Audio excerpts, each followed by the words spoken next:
नमस्कार। दूरदर्शन मध्य प्रदेश के खास कार्यक्रम चर्चा में आपका स्वागत है। मैं हूं अंकुर जैन। हमारे साप्ताहिक कार्यक्रम में हम हर हफ्ते किसी समसामयिक विषय पर चर्चा करते हैं और जानने की कोशिश करते हैं इससे जुड़े विभिन्न पहलुओं को।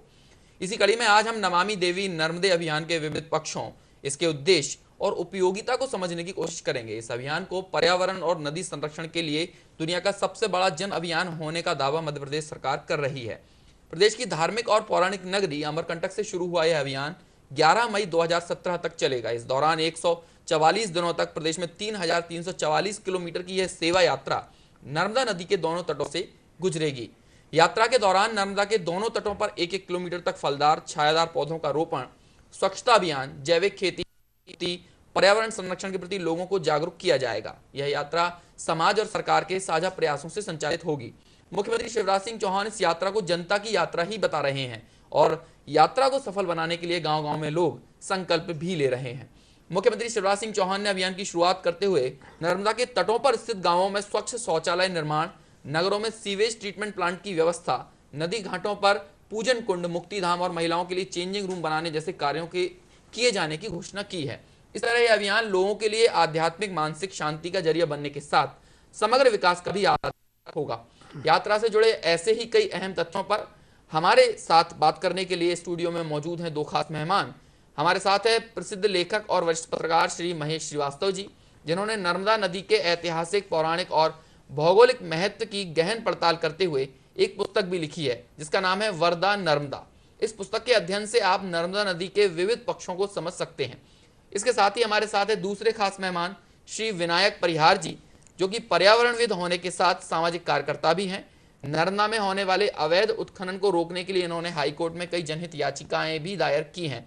इनके इन प्रयासों को नेशनल ग्रीन ट्रिब्यूनल एनजीटी ने भी संज्ञान में लिया है और पश्चात कई अहम फैसले भी लिए हैं। तो चर्चा की शुरुआत करते हैं और सबसे पहले महेश जी, आपसे ही मैं कार्यक्रम की शुरुआत करूंगा और पूछना चाहूंगा कि मध्य प्रदेश के लिए नर्मदा नदी के क्या मायने हैं, कैसे यह नर्मदा नदी के लिए जीवनदायिनी होने के साथ प्रदेश की जनता के लिए भी जीवनदायिनी साबित हो सकती है। प्रदेश की जनता के लिए इसका क्या महत्व है? देखिए, जैसा कहा जाता है कि नर्मदा मध्य प्रदेश की जीवन रेखा है, इस कथन में ही ये बात व्याप्त है कि इसके बगैर मध्य प्रदेश में जीवन नहीं हो सकता है। और इसका मुख्य कारण ये है कि आज भी आप देखिए, मध्य प्रदेश का एक बड़ा भाग, लगभग 32% जनता जो है वो इसी से अपना पानी पीती है। नर्मदा के किनारे जो हमारे वन क्षेत्र हैं, उनसे हमें जितना ऑक्सीजन प्राप्त होता है उतना अन्य क्षेत्रों से हमें प्राप्त नहीं हो पाता है।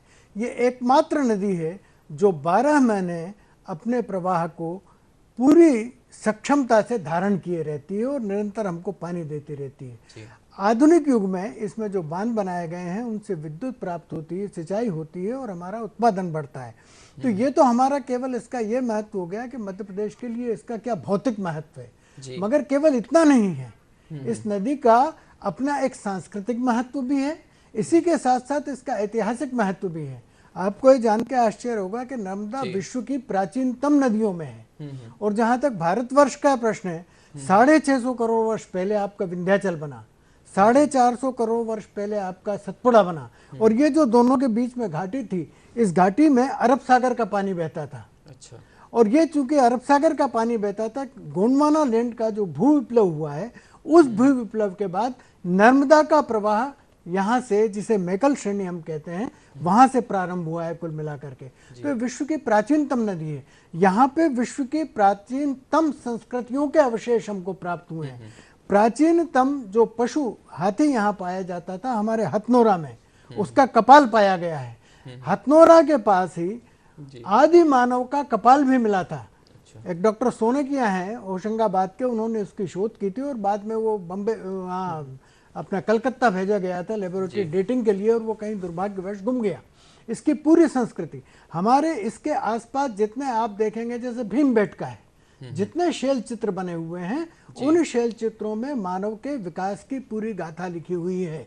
इसलिए ये ऐतिहासिक रूप से, सांस्कृतिक रूप से इस रूप में है कि अगर उत्तर और दक्षिण, प्रारंभ में क्या है कि वैदिक काल के ऋषियों को नर्मदा का पता ही नहीं था, वो सप्त सिंधु क्षेत्र में थे और नर्मदा को जो है इसके दो भाग हमारे भारत के किए जाते थे, उत्तराखंड, उत्तरापथ और दक्षिणापथ। उत्तरापथ नर्मदा से उत्तर की ओर था, ऊपर की तरफ था, और दक्षिणापथ जो था वो दक्षिण की ओर था।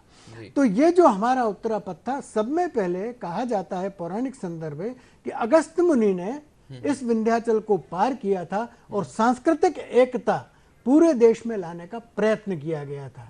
यहीं पे आपने देखा होगा सहस्त्र धाराएं हमको मिलती हैं नर्मदा में कई जगह। सहस्त्रबाहु से यहीं पे रावण का युद्ध हुआ था और सहस्त्रबाहु के गर्भ का नाश भी नर्मदा ने यहीं पर किया था। तो इसके ये महत्व तो है ही, किंतु इसके अलावा भी चूंकि शिव के स्वेद से उत्पन्न इस नदी को माना गया है और ये पूरी जो हमारी नर्मदा है, इसे आध्यात्मिक दृष्टि से अगर देखें तो शिव का आसन माना जाता है। शिव के स्वेद से ये उत्पन्न हुई है, इसलिए पवित्र और शिव के बड़े बड़े मंदिर और बड़े मान्यता प्राप्त स्थान इस नदी के किनारे बसे हुए हैं। बिल्कुल सही बात है, और आपने इतने सारे विविध पक्षों की यहाँ पर जानकारी दी, और निश्चित तौर पर जो आपने लगातार कई वर्षों तक अध्ययन किया था उसके बाद ही उसे पुस्तकाकार रूप दिया, उसे अपने विचारों को मूर्त रूप में प्रदान किया, और वो आपके इतने जो आपने इतना विश्लेषण किया है, उसके ऐतिहासिक, उसके पौराणिक संदर्भों को बताया, वह आपके जो गहन अध्ययन है उसको बताता भी है।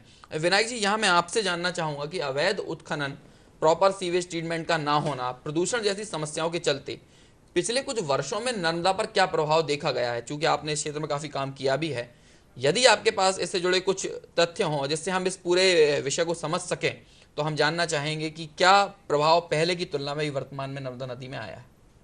देखिए, नर्मदा जी के प्रभाव और इसके पर्यावरण प्रकृति को समझने के लिए कुछ चीज़ें रेत खनन और इससे पहले हमें समझने की आवश्यकता है।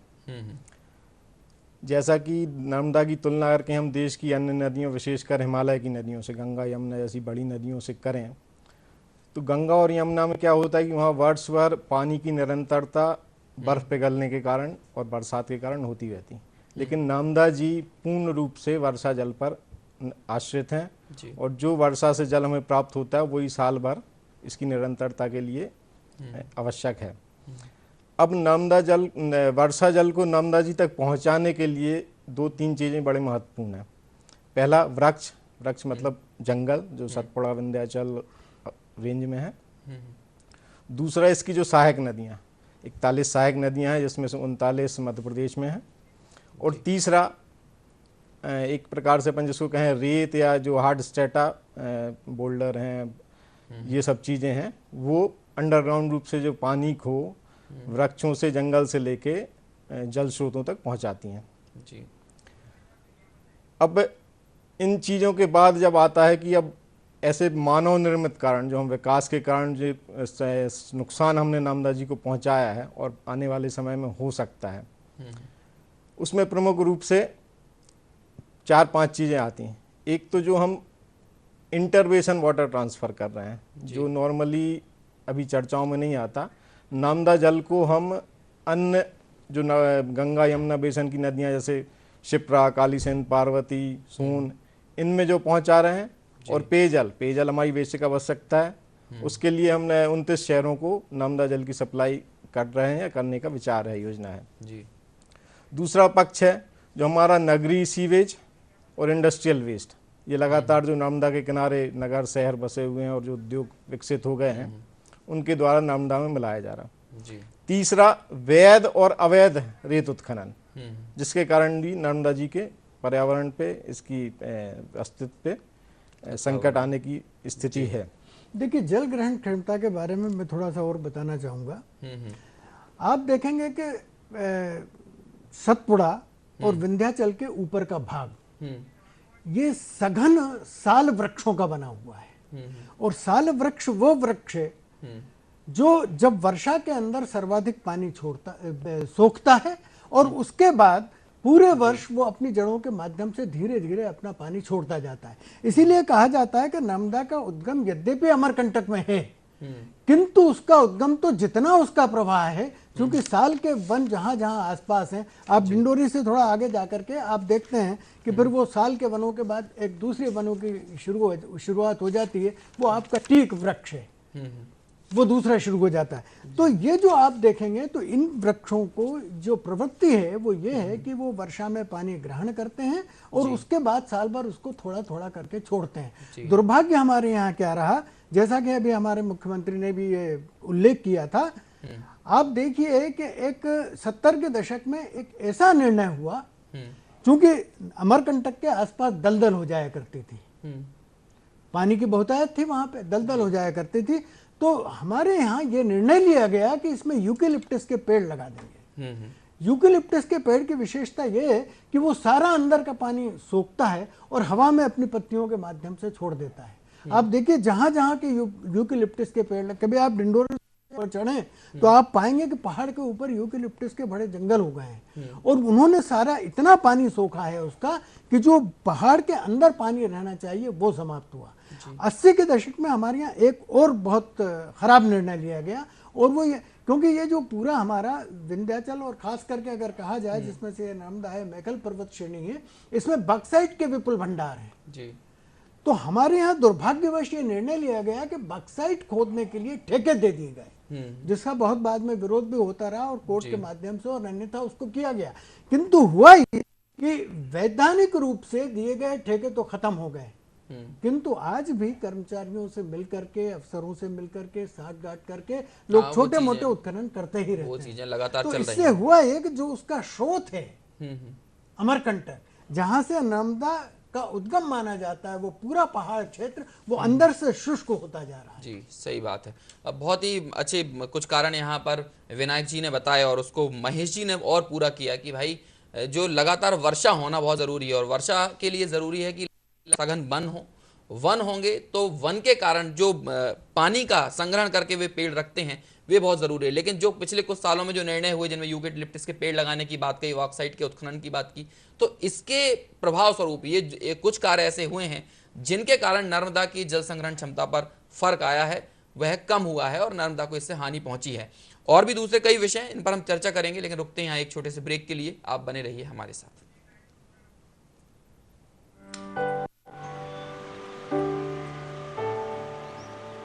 ध्यान रखते हैं हर घड़ी मेरा, और माँ जी प्यार से हाथ बटाती हैं। अगर हर कोई रखता है मेरा इतना ख्याल, तो मैं क्यों न रखूं अपना ध्यान। इसीलिए 9 तारीख को सरकारी अस्पताल जाती हूँ, जहाँ अब सरकारी के संग प्राइवेट डॉक्टर भी आते हैं। प्रधानमंत्री सुरक्षित मातृत्व अभियान के तहत हर महीने की 9 तारीख को सभी सरकारी अस्पतालों में गर्भवती महिलाओं की विशेष सेहत जांच मुफ्त की जाती है, ताकि खतरे के लक्षण हो तो उनका सही समय पर इलाज कर सके। 9 तारीख को मेरा ख्याल सबसे पहले। हम सब शपथ लेते हैं कि ऐसे भारत का निर्माण करेंगे जहां ग्राहक को उसके अधिकार मिलेंगे और गंदगी का नामो निशान न होगा। हम हर सामान जांच परख कर खरीदेंगे, अपने घर व आसपास सफाई रखेंगे और कूड़ेदान का ही प्रयोग करेंगे। हम ग्राहक के रूप में सार्वजनिक स्थलों, बसों, ट्रेन, अस्पतालों आदि का लाभ तो उठाएंगे ही, पर उन्हें गंदा नहीं करेंगे। स्वच्छता पर देकर ध्यान, कामयाब बनाएंगे स्वच्छ भारत अभियान। जागो ग्राहक जागो। 12वीं में मुझे 60% मार्क्स मिले हैं। BA MA करने के बजाय मेडिकल में जाना चाहता हूँ। हम स्टूडेंट्स को जिनकी पारिवारिक आय 2.5 लाख से कम है, उन्हें प्रोफेशनल और टेक्निकल कोर्सेज में आगे की पढ़ाई के लिए ये स्कॉलरशिप दी जा रही है। एक मजे की बात, हम गर्ल्स स्टूडेंट्स के लिए 30% स्कॉलरशिप अलग से निर्धारित है। फ्रेंड्स जल्दी करो, फॉर्म्स ऑनलाइन जमा हो रहे हैं। मेरिट कम मींस स्कॉलरशिप भारत सरकार की ओर से सभी अल्पसंख्यक स्टूडेंट्स को एक तोहफा उनके सुंदर भविष्य के लिए। मदद हमारी मंजिल। ये आकाशवाणी है। मन की बात। माननीय प्रधानमंत्री श्री नरेंद्र मोदी भारत की जनता से साझा करेंगे अपने मन की बात रविवार 25 दिसंबर सुबह 11 बजे। आकाशवाणी के सभी केंद्र सभी चैनल इसे प्रसारित करेंगे एक साथ। इसके अतिरिक्त ऑल इंडिया रेडियो की वेबसाइट पर सजीव प्रसारण भी लाइव स्ट्रीमिंग के माध्यम से। साथ ही इसका प्रसारण दूरदर्शन के national news, DD Bharati, DD India और डीडी किसान चैनल पर भी किया जाएगा।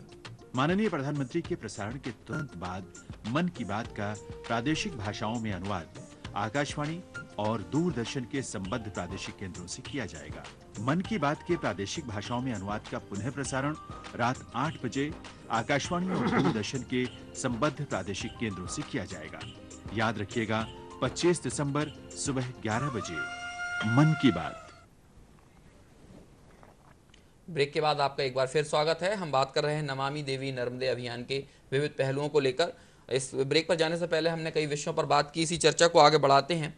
और महेश जी, मैं यहाँ आगे कुछ बात करूँ उससे पहले आपकी किताब को लेकर कुछ मेरे मन में जिज्ञासाएं हैं, वह जानना चाहूँगा कि ये जो किताब है उसमें आपने नर्मदा के किन पहलुओं को उठाया है। चूँकि आपने इस किताब के लिए गहन अन्वेषण किया है, तो हम आपसे जानना चाहेंगे कि नर्मदा के पौराणिक, ऐतिहासिक, जैविक, भौगोलिक और पर्यावरण से संबंधित क्या महत्व है। हालांकि कुछ विषय आपने शुरुआत में बताए थे, लेकिन इसे और डिटेल में आपने किस तरह से उसे पुस्तकाकार रूप दिया है, ये जानने का मैं आपसे यहाँ जानना चाहूँगा।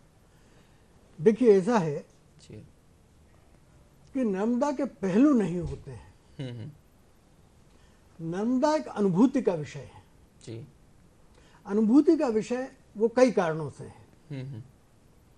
जो हमारी सांस्कृतिक यात्रा रही, अगर हम उसको स्मरण करेंगे जी, हमारे अंदर जो आध्यात्मिक तत्व हैं उसके बारे में हम सोचेंगे, या इस नदी के अपने आप में बहने वाले सौंदर्य को हम देखेंगे।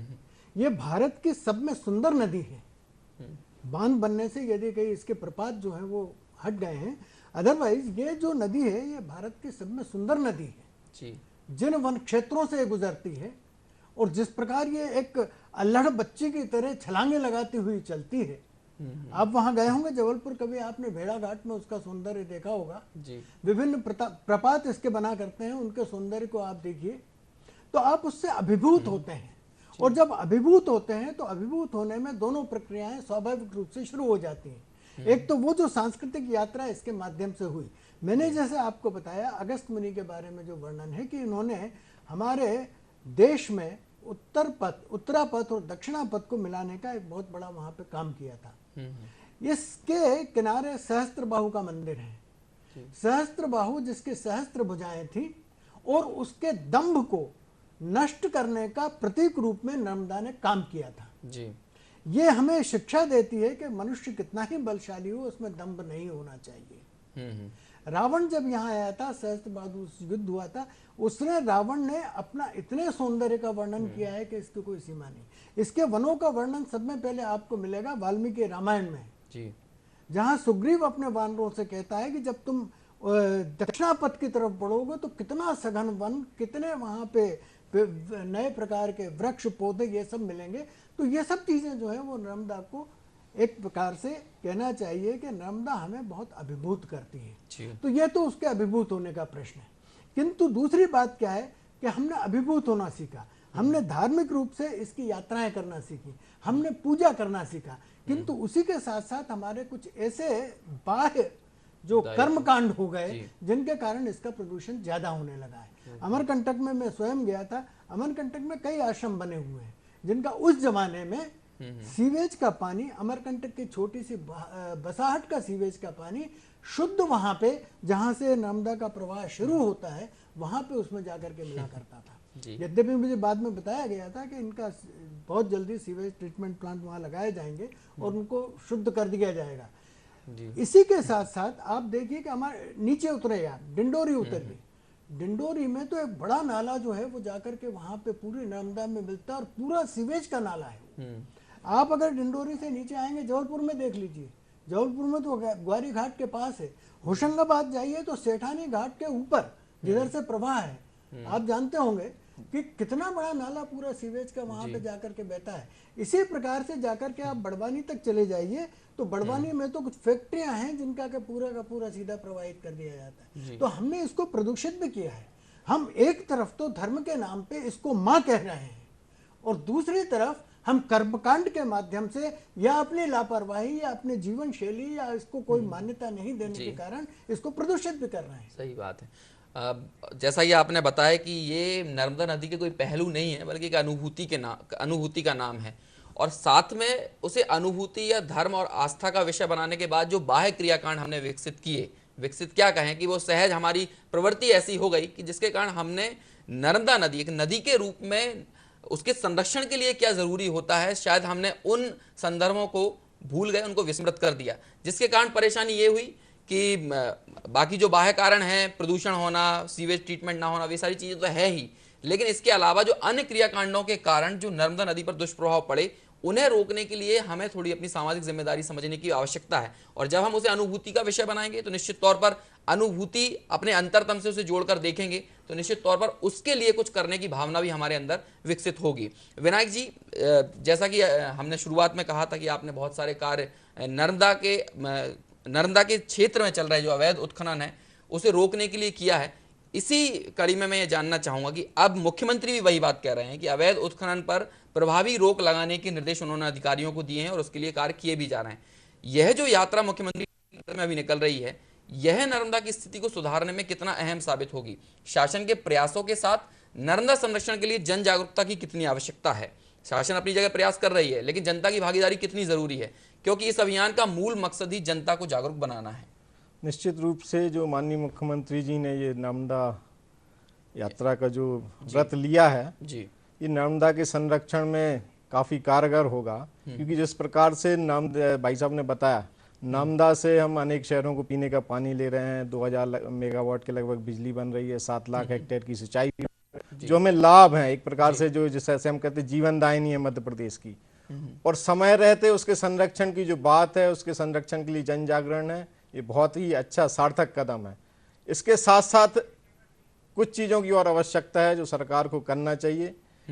जो नर्मदा को संभावित खतरे हैं अभी हो रहे हैं और आने वाले समय में, विशेष रूप से रेत खनन, जो नगरीय प्रदूषण मिल रहा है, औद्योगिक प्रदूषण मिल रहा है और जंगलों को कम होना, इनको ठीक करने के लिए, इनकी क्रियान्वयन के लिए सख्ती के साथ जो शासकीय मशीनरी है उसका भी उपयोग जन जागरण के साथ होना चाहिए और लागू किया जाना चाहिए। जी बिल्कुल, सख्ती के साथ नर्मदा में जो होने वाले अवैध उत्खनन आदि हैं, सिर्फ वे महज कहना चाहिए कि अधिकारियों की बैठक तक ही सीमित ना रहें या लोगों को सिर्फ जागरूक बनाने तक सीमित ना रहें।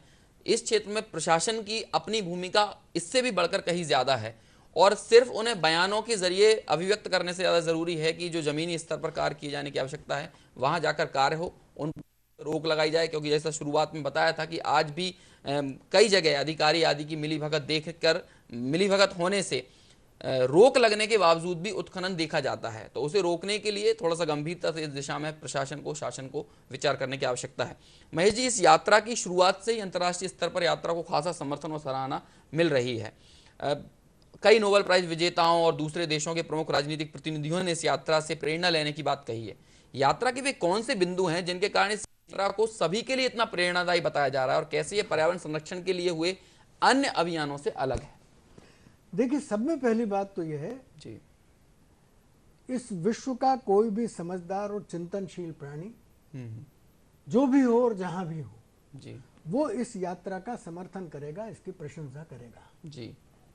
और इसकी जहां तक लोकप्रियता का सवाल है, कुछ चीजें हमारे संस्कारों में घुली रहती हैं जी। नर्मदा एकमात्र ऐसी नदी है पूरे हिंदुस्तान में जो पश्चिम की ओर बहती है और उसी के साथ साथ एकमात्र नदी है जिसकी परिक्रमा की जाती है जी। परिक्रमा लोकल अपनी भाषा में कहा जाता है, इसे परिक्रमा आप कहते हैं। हाँ। परिक्रमा की जाती है। नर्मदा की परिक्रमा करने के लिए आपको आश्चर्य होगा कि दक्षिण भारत से लेकर सुदूर उत्तर के ऊपर तक के लोग नर्मदा की परिक्रमा करने के लिए जितनी उनकी क्षमता होती है उससे आते हैं। इससे आप ये समझ सकते हैं कि नर्मदा की परिक्रमा का कितना बड़ा आध्यात्मिक महत्व है। ये लोगों के मन में बची हुई भावना है जी। इस विधि को मुख्यमंत्री शिवराज सिंह ने अपनाया है, तो स्वाभाविक रूप से जो हमारे संस्कारों में प्रवाहित है, आध्यात्मिक रूप से हमने जिसकी श्रेष्ठता अपने मन में ग्रहण कर रखी है, उसी मार्ग, उसी विधि को अपनाया है, इसलिए इसकी लोकप्रियता लोगों में होना बहुत स्वाभाविक है। ये तो हुआ पहली बात। दूसरी बात, आप में से शायद मैंने तो देखी थी विनोबा भावे की जो पदयात्राएं हुआ करती थी, और भी बाद में हमारे यहाँ कई पदयात्राएं हुई हैं। जब कोई महत्वपूर्ण व्यक्ति पदयात्रा करता है, हमारे यहाँ और भी पदयात्राएं हुई, नर्मदा के किनारे किनारे तो आदि शंकराचार्य चले थे, और उन्होंने जाकर के ओंकारेश्वर में वहां पे बहुत तपस्या की थी और नीचे आज भी एक गुफा जो है शंकराचार्य जी के नाम से बनी हुई है। ये जो आप नामदाष्टक पढ़ते हैं वो आदि शंकराचार्य का लिखा हुआ है और ओंकारेश्वर में उन्होंने लिखा था। अच्छा। और जितनी उन्होंने यात्रा की थी, तो उस जमाने में जो धर्म के लोग यात्रा करते हैं वो अपने धार्मिक उपलब्धियों के लिए यात्रा करते हैं, कुछ प्राप्त करने के लिए आध्यात्मिकता प्रयत्न करते हैं। मगर ये जो यात्रा है ये एक जागरण की यात्रा है। दुर्भाग्यवश हुआ क्या है कि हमने कभी इस बात को ना समझा है, ना देखा है कि आसपास के जो वन क्षेत्र हैं अगर वो नष्ट हो गए तो किस प्रकार से हमारी उसका प्रभावित होगा। हमारे यहाँ उसके तत्काल एक बहुत बढ़िया निर्णय है भी जो आपको सुनने में आया होगा कि भाई 1 किलोमीटर तक चाहे वो प्राइवेट व्यक्ति का खेत है, उसको 20,000 रुपया साल, वो 3 साल तक इसलिए देंगे कि वो पेड़ लगाए, फलदार वृक्ष लगाए, और उसके बाद जब तक उसकी वो नहीं होती फसल के नुकसान की भी पूर्ति की जाएगी, पेड़ लगाने के लिए पैसे दिए जाएंगे। आप कल्पना कीजिए कि नर्मदा के किनारे आजकल जो जितने भी खेत लगे हुए हैं उन खेतों में यूरिया और बाकी पेस्टिसाइड्स डाले जाते हैं। उसके बाद उसमें पानी छोड़ा जाता है, वो बिकता है, बरसात आती है, वो सारा का सारा पेस्टिसाइड आपके नर्मदा में पहुंच जाता है। सही। प्रदूषण का ये बहुत बढ़िया काम होगा। वृक्ष लगाना ये केवल माने इन जनरल बहुत बढ़िया बात है, सही बात मगर नर्मदा के किनारे वृक्ष लगाना नर्मदा को जीवन देना है और उसके माध्यम से हमें अपना जीवन प्राप्त करना अपना। और ऐसे ही अक्सर जो बात की जाती है सस्टेनेबल डेवलपमेंट, दूरगामी विकास, सतत पोषणीय विकास, तो ये जो यात्रा है और इस यात्रा के तहत होने वाले जो कार्य हैं वो निश्चित तौर पर सतत पोषणीय विकास की एक आधारशिला रखने वाले साबित होंगे। समावेशी इसमें एक बात और मैं कहूंगा कि देखिए, कोई भी जब एक मुख्यमंत्री लेवल का आदमी करता है, और मुख्यमंत्री हमारे वैसे भी जनता में बहुत जाते आते रहते हैं, उनके प्रति एक आकर्षण है, तो उसका जो आभा मंडल, उसका प्रभाव होता है, उससे प्रेरित जनता बहुत होती है और वो सही लक्ष्य की तरफ बढ़ने के लिए कोशिश करती है। वो ग्राम चौपालों पे जाकर जनसंवाद मुख्यमंत्री लगातार कर रहे हैं। बहुत छोटे छोटे से गांव जो हैं वहां पर मुख्यमंत्री का आना ही अपने आप में बहुत बड़ी बात है, लेकिन वहां पर वे विश्राम कर रहे हैं, लोगों के साथ घुल मिल रहे हैं, खाना खा रहे हैं। तो ये सारा जिस तरह से आपसी भागीदारी जैसे कहें कि पार्टिसिपेशन जो एक दूसरे का, सत्ता का और जनता का जो हो रहा है, ये भी इस यात्रा के लिए काफी अहम है। और मुख्यमंत्री ने पहले ही कहा है कि जन भागीदारी के बगैर इस यात्रा की सफलता संभव नहीं है। तो ये जो भागीदारी है उसे बढ़ाने में, लोगों को मोटिवेट करने में, प्रेरित करने में जो मुख्यमंत्री और प्रशासन की भूमिका है वह निश्चित तौर पर काफी सराहनीय है। विनायक जी, नर्मदा में अवैध उत्खनन रोकने के लिए आपने जो पिछले कई वर्षों में जो प्रयास किए हैं उनसे क्या सकारात्मक परिणाम निकल कर आए हैं? उनसे क्या पहले की तुलना में कुछ स्थिति सुधरी है? देखिए, जहाँ तक स्थिति सुधरने का विषय है तो बहुत मामूली अंतर आया है, क्योंकि रेत का जो व्यवसाय है ये काफ़ी पैसे देने वाला है और इसमें प्रदेश का एक बाहुबली माफिया राजनीतिक और प्रशासनिक संरक्षण में काम कर रहा है। इसलिए न्यायालयों के आदेश के बाद भी उनका इम्प्लीमेंटेशन होना, उनका कारगर रूप से लागू होना बड़ा कठिन हो गया है। अभी नर्मदा जी के अनेक जिलों में, विशेषकर जबलपुर, नरसिंहपुर, होशंगाबाद, हरदा, बड़वानी, अलीराजपुर, बहुत अंदर तक, मतलब पानी के अंदर मोटर बोट डाल के रेत निकाली जा रही है, क्योंकि किनारे की रेत तो पूर्ण रूप से समाप्त हो चुकी है। और जिस बड़ी मात्रा में रेत की हमारी रिक्वायरमेंट है और रेत जो लगती है कंस्ट्रक्शन प्रोजेक्ट्स में, रोड्स में, सभी चीज़ों में, वो इन खनन माफियाओं को प्रेरित करते हैं कि आप रेत निकालें। अब क्या हो रहा है कि सरकार ने खदानें तो अलॉट की हैं, लेकिन अधिकतर खदानों पर जो वन एवं पर्यावरण मंत्रालय के निर्देश हैं कि किस प्रकार से रेत खनन होना चाहिए, मशीनी से खनन पूर्ण रूप से प्रतिबंध है, मैनुअल खनन की वकालत या नियम कहता है, पानी के अंदर खनन मना है, मात्र 10 फीट 3 मीटर की गहराई तक आप जो आपको एरिया अलॉट है उसमें खनन कर सकते हैं। लेकिन ये सब नियम कानून ध्वस्त हो चुके हैं। खनन माफिया बड़ी बड़ी मशीनों से, पानी के अंदर मोटर बोट से और काफ़ी गहराई तक खनन कर रहा है, जिसके कारण नर्मदा जी के अस्तित्व को काफ़ी खतरा है। एक प्रकार से अनेक जगह चोई और अनेक प्रकार की वनस्पति उगाई है। जब जनहित याचिका दायर की उसके बाद फिर क्या परिवर्तन देखने मिला? क्या उसके बाद कम से कम बहुत से जो सामाजिक कार्य क्षेत्र में काम करने वाले लोग हैं और जहाँ गांव जो लगे हैं नर्मदा के किनारे जहाँ रेत खनन हो रहा है, वहाँ के लोग तो जागरूक हुए हैं, उनने रोक टोक भी शुरू की है, शिकायतें करना शुरू किया है, अपने स्तर पे खनन माफिया को रोकने का प्रयास भी किया है, जिसमें लड़ाई झगड़े होते हैं। लेकिन अनेक स्थानों पर प्रशासन विशेषकर जो खनन माइनिंग विभाग है उसकी उदासीनता के चलते, या उसके पास कई बार स्टाफ की भी कमी रहती है कि खनन माफिया इतना बाहुबली है तो वो अपने स्तर से खनन करता रहता और किसी की परवाह नहीं करता, और ऊपर से इनको फिर राजनीतिक संरक्षण और मिल जाए फिर तो क्या कहना। सही बात। और यही वजह है कि इन विभागों में जो भी ढीलापन रहा है या जो ढिलास रही होगी उसे रोकने के लिए मुख्यमंत्री अब सक्रिय हुए हैं और काफी गंभीरता से ऐसी जो भी चीजें देखने में आई हैं उसे गंभीरता से अधिकारियों को निर्देश देकर ऐसी चीजों को रोकने के प्रयास वे कर रहे हैं। और सभी विभागों को, कई विभागों की सहभागिता इस अभियान में ली है, सभी को जोड़ने का प्रयास किया है। आपसे आपस में जब एक दूसरे के बीच में कोऑर्डिनेशन होगा, अच्छा समन्वय होगा, तो निश्चित तौर पर ऐसी जो विसंगतियां सामने आती हैं उन्हें रोकने में मदद मिल सकती है। चर्चा को आगे बढ़ाएंगे, लेकिन अभी रुकते हैं एक और छोटे से ब्रेक के लिए। आप बने रहिए।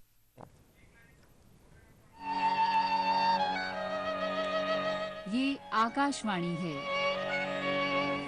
मन की बात। माननीय प्रधानमंत्री श्री नरेंद्र मोदी भारत की जनता से साझा करेंगे अपने मन की बात रविवार 25 दिसंबर सुबह 11 बजे। आकाशवाणी के सभी केंद्र, सभी चैनल इसे प्रसारित करेंगे एक साथ। इसके अतिरिक्त ऑल इंडिया रेडियो की वेबसाइट पर सजीव प्रसारण भी लाइव स्ट्रीमिंग के माध्यम से। साथ ही इसका प्रसारण दूरदर्शन के national news, DD Bharati, India और डीडी किसान चैनल पर भी किया जाएगा। माननीय प्रधानमंत्री के प्रसारण के तुरंत बाद मन की बात का प्रादेशिक भाषाओं में अनुवाद आकाशवाणी और दूरदर्शन के संबद्ध प्रादेशिक केंद्रों से किया जाएगा। मन की बात के प्रादेशिक भाषाओं में अनुवाद का पुनः प्रसारण रात 8 बजे आकाशवाणी और दूरदर्शन के संबद्ध प्रादेशिक केंद्रों से किया जाएगा। याद रखिएगा 25 दिसंबर सुबह 11 बजे। ब्रेक के बाद आपका एक बार फिर स्वागत है। नमामि देवी नर्मदे अभियान को लेकर यहाँ पर हम चर्चा कर रहे हैं और चर्चा को आगे बढ़ाते हैं। मैं आपसे पूछना चाहूँगा, अभियान काफ़ी बड़ा है, 144 दिनों तक ये चलने वाला है, लेकिन अभियान ऐसे और इससे बड़े भी कई चले हैं, आगे भी चलते रहेंगे। इनमें से कई सफल होते हैं और कई अभियान महज तात्कालिक प्रभाव दिखाकर रह जाते हैं। ऐसे में हम पहले के अभियानों की अपेक्षा एक तुलनात्मक अध्ययन करें तो नमामि देवी नर्मदे अभियान कितना दूरगामी प्रभाव वाला साबित हो सकता है। यदि इसमें कुछ कमियां हो तो चूंकि अभी ये चल रहा है तो उन्हें भी दूर किया जा सकता है। तो आप क्या सुझाव देना चाहेंगे? देखिए, पहली बात तो यह है जी कि ये जितना भी अभियान चलाने की आवश्यकता पड़ी है वो इसलिए पड़ी है क्योंकि भारतीय संस्कृति में ये कहा गया है कि प्रकृति का यदि हम दोहन करेंगे, जिसमें नदी भी है, जिसमें वन भी है, तो वो कभी दरिद्र नहीं होगी। सही बात है। किंतु यदि हमने शोषण करना प्रारंभ कर दिया तो हम प्रकृति को नष्ट कर देंगे। जी। नर्मदा के साथ भी दुर्भाग्य ये हुआ है कि हमने उसका शोषण कर दिया है। जैसे आज रेत उत्खनन की बात कर रहे थे, वो भी एक प्रकार का उसका शोषण है। जी। हमने शोषण कर दिया। इस यात्रा का सब में सकारात्मक प्रभाव जो होना है वो मैं ये मानता हूं कि लोगों में ये भावना आएगी कि भाई नर्मदा को बचाना क्यों जरूरी है, भौतिक रूप से बचाना क्यों जरूरी है, मानसिक रूप से बचाना क्यों जरूरी है, और इसकी जरूरत को समझ करके जब जनता कोई बात ग्रहण करती है और वो स्वयं इसको अपनाती है। एक उल्लेख आया था कि कुछ लोगों में जागरूकता आई है कि रेत उत्खनन जो हो रहा है, अवैध अगर हो रहा है तो उसको रोकते हैं लोग। ये जागरूकता आना इसकी सब में बड़ी उपलब्धि होगी। एक बात। सही बात है। दूसरी बात क्या होता है कि जितनी भी कार्यवाहियां होती हैं, जितने भी ये कर्म कांड होते हैं, इनमें दो बातें हैं। शासन जो होता है वो शक्ति का प्रतीक है जी, और समाज जो है वो मन का प्रतीक है। प्रायः होता यह है ऐसे अवसरों पर, क्योंकि मन स्वार्थी होता है जी, मन नियंत्रण नहीं कर पाता है और शक्ति जो है वो उसको रोकती है उन स्वार्थों को पूरा करने से। नर्मदा के संदर्भ में बात इसको समझे आप, वो पूरा करने की कोशिश करती। मगर यदि मन और बुद्धि ये दोनों चीजें मिल जाएं और उसके साथ शक्ति का संविलयन भी हो तो निश्चित रूप से उसके दूरगामी परिणाम निकल सकते हैं। और मैं उम्मीद करता हूं कि इससे, इस यात्रा से वो परिणाम मिल सकते हैं, मिलेंगे। सही बात है कि शक्ति और कहना चाहिए बुद्धि, सिर्फ शक्ति की बात नहीं है, बुद्धि भी काफ़ी लगाई, क्योंकि लंबे समय से योजना बनाने में लगा हुआ था, शासन प्रशासन द्वारा योजना बनाई जा रही थी और उस योजनाबद्ध ढंग से ही ये काम कर रहे हैं। और शक्ति इस मायने में है कि सभी अधिकारियों को निर्देशित किया गया है अधिक से अधिक लोगों को सुरक्षा मिले, लोगों का ख्याल रखा जाए, उनके भोजन पानी आदि का। और ना सिर्फ सरकार उनका साथ दे रही है बल्कि आम लोग भी, जो ग्रामीण भी हैं, वे भी लगातार एक दूसरे का स्वागत करने में लगे हुए हैं।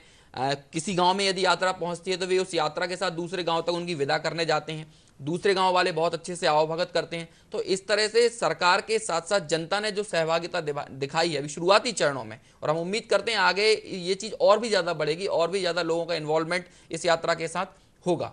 लेकिन जैसे कि अवैध उत्खनन की हम लगातार यहाँ पर बात कर रहे हैं, तो अवैध उत्खनन और बांध बनाने जैसे मुद्दे, विनायक जी आपसे मैं जानना चाहूँगा, ये बड़े विरोधाभासी सुर सुनाई देते हैं इसको लेकर। मसलन कई लोग रेत उत्खनन को नदी के लिए संकट बताते हैं, तो कई कहते हैं कि रेत निकालने से बाढ़ का खतरा कम होता है और जल भंडारण में वृद्धि होती है। इसी तरह कईयों का कहना है कि पेयजल और सिंचाई के लिए जल रोकने हेतु बांध बनाने की क्या आवश्यकता है। नर्मदा कई सालों से निरंतर प्रवाहित होकर लोगों की जलापूर्ति कर रही है, ऐसे में उसके प्रवाह को बाधित करना सही नहीं है। आप क्या सोचते हैं इस बारे में? देखिए, जहाँ तक रेत उत्खनन का विषय है, रेत वैज्ञानिक तरीके से निकाली जाए तो नुकसानदायक नहीं है। वैज्ञानिक तरीके से मतलब उसकी बजटिंग करें कि हमारी रेत नदी के प्रवाह में प्रतिवर्ष कितनी आ रही है, उसी अनुपात में हम उसको निकालें। लेकिन अभी जो नर्मदा के साथ हो रहा है, मतलब जो हजारों साल के रेत के भंडार थे वो हमने पूर्ण रूप से निकाल लिए हैं, जिसके कारण नर्मदा जी के अस्तित्व पे खतरा आ गया है। नर्मदा जी की सहायक नदियां, उसमें से अनेक सेड़, शक्कर, सीतारेवा, माजा, दुधी, तवा, गंजल, ये सब रेत, अत्यधिक रेत उत्खनन के कारण समाप्त हो गए। इनमें अनेक प्रकार की वनस्पति उगाई है जो पानी के प्रवाह को रोक रही है। और रेत की दूसरी पानी के प्रवाह बनाने के साथ साथ दूसरी महत्वपूर्ण उपयोगिता होती है कि पानी का शुद्धिकरण भी रेत करती है। इसलिए जो लोग कह रहे हैं कि रेत निकालना लाभदायक है, वो आर्थिक रूप से लाभदायक हो सकता है, उसके अलावा पर्यावरण के लिए लाभदायक नहीं है। ये बात अनेक शोधों से सिद्ध हो गई है। केंद्रीय वन एवं पर्यावरण मंत्रालय के जो अभी गाइडलाइंस उन्होंने जारी की 2016 में, उसमें भी इस तथ्य को वैज्ञानिक तरीके से स्वीकार करते हुए पूरी रेत खनन की पॉलिसी बनाई गई है। वैज्ञानिक ढंग से होना चाहिए। ऐसे ही बांध के संबंध में जो बात कही जाती है उस देखिए, बांध में दो प्रकार की चीजें हैं। बहुत अत्यधिक बड़े बांध, उनके लिए जो पर्यावरणविद हैं उनको पर्यावरण के लिए खतरा बताते हैं जी।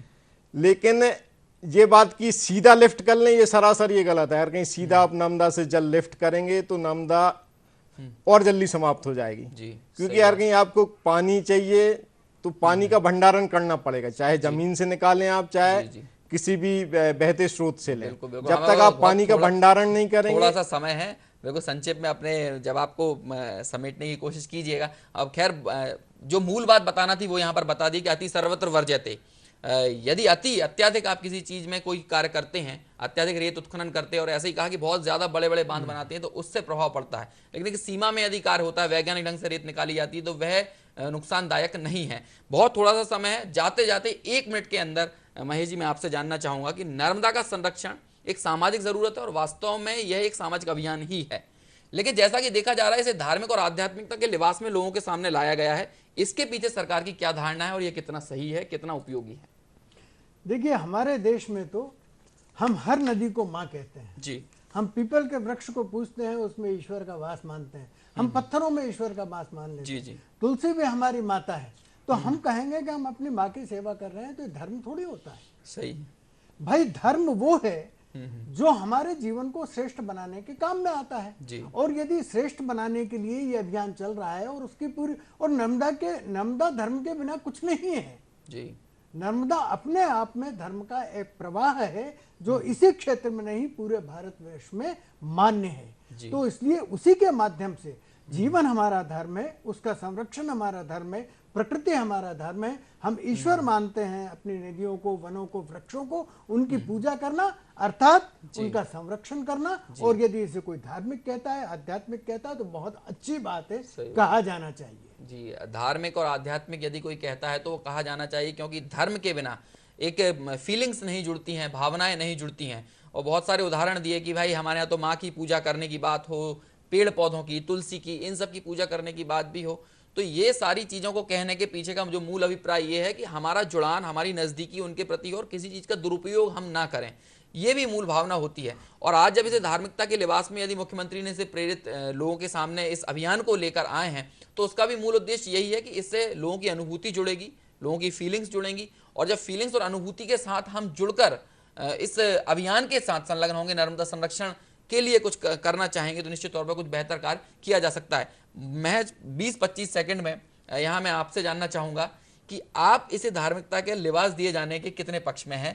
बहुत संक्षेप में विनायक जी बताइए। देखिए, नर्मदा जी का धार्मिक महत्व है, लेकिन जिस प्रकार से मध्य प्रदेश की हम भौतिक आवश्यकताओं की पूर्ति नर्मदा से कर रहे हैं, तो उन आवश्यकताओं को वैज्ञानिक तरीके से हम पूर्ति करें, इस ओर भी ध्यान देने की ज्यादा आवश्यकता है। शासन तंत्र का काम धार्मिकता की ओर कम होना चाहिए। जागरूकता के लिए धार्मिकता का उपयोग करना अच्छा है, लेकिन सिर्फ धार्मिक विषय नहीं होना चाहिए, उसके हम अन्य वैज्ञानिक विषयों पे सही सही बात है। धार्मिक और वैज्ञानिक, धार्मिक ही विषय नहीं होना चाहिए, बल्कि इसकी वैज्ञानिकता और इसकी सामाजिक आवश्यकता की के विभिन्न संदर्भों को समझना भी जरूरी है। और जब इस तरह समग्रता के साथ हम नर्मदा संरक्षण के लिए कार्य करेंगे, इस अभियान से जुड़ेंगे, तो निश्चित तौर पर नर्मदा को दूरगामी बनाया जा सकता है, लंबे समय तक जीवनदायिनी बनाया जा सकता है। नर्मदा अच्छी रहेगी, बेहतर रहेगी, सतत प्रवाहित रहेगी, तो प्रदेश की जनता को, देश की जनता को भी इसका लाभ निरंतर मिलता रहेगा। फिलहाल रुकते हैं यहीं। हमारे दोनों अतिथियों का बहुत बहुत धन्यवाद जो इस कार्यक्रम में उन्होंने शिरकत की और कई अहम विचार हमारे साथ साझा किए।